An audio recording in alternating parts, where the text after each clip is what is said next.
I know today is supposed to be Political Figure Episode Day, and I can't. I really did try to. I did a bunch of research on McKinley because I was like, hey, it's a good time to explain to idiots why tariffs are bad.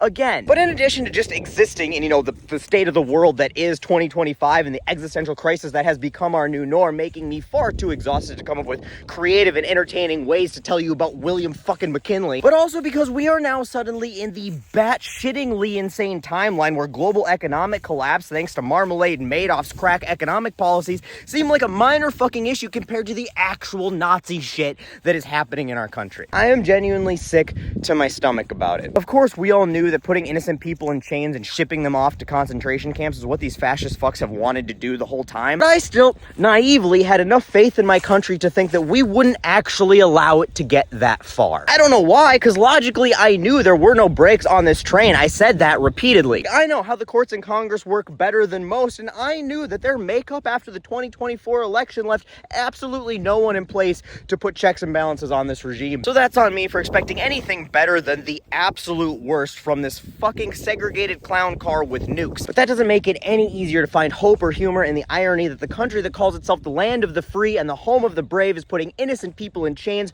without due process and shipping them off to concentration camps like the fucking cowards that they are. And for every person who sat this election out or voted Jill Stein because my conscience, this is on you. Your moral indecision is the amoral decision that is allowing this to happen. So if you aren't out there right now fighting 10 times harder than you fought when you were bitching and whining about Genocide Joe, you are complicit. And for every mega fuck who is still out here pretending that this is something other than what it is to convince themselves, because you damn sure ain't convincing anybody else, that you are anything other than a full-blown capital N Nazi for supporting this administration and these actions, you need to take this time to have a good, long, hard look in the mirror. Because no matter how flexible you think your mediocre middle-aged fat ass is, there is no mental gymnastics that will ever justify this through the lens of history. And look, I know it's hard, but admitting you're wrong right now and picking the right side is a hell of a lot easier than spending the rest of eternity being remembered as the good little Germans you currently are. And if you don't think that's gonna happen, don't take my word for it, just look it up quick before they finish burning all the history books. You'll be hard-pressed to find a time in history where those who took sides with the oppressors rounding up people and putting them in prisons and camps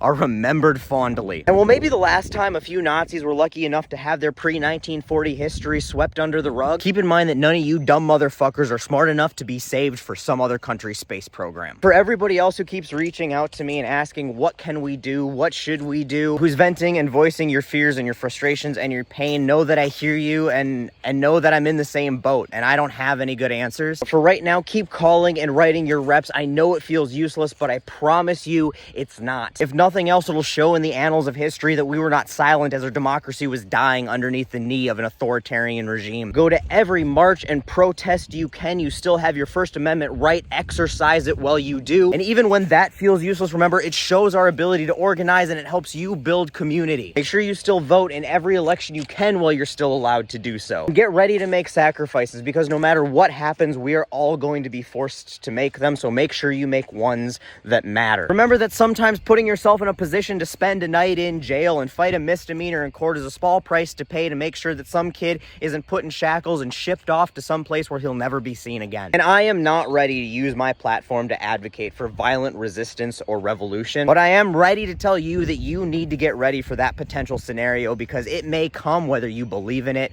or not. So arm yourselves, grow and build your community, make plans to keep yourself safe, and then hope for the best and do everything in your power you can do to help make sure the best we can hope for happens. But think about the worst that you can imagine happening and be prepared for it to be worse than that. Because regardless of what happens, things are going to get worse and we all need to be ready for it. But before you get too down, you can take solace in the fact that we are in this together and there is still way more of us than there will ever be of them.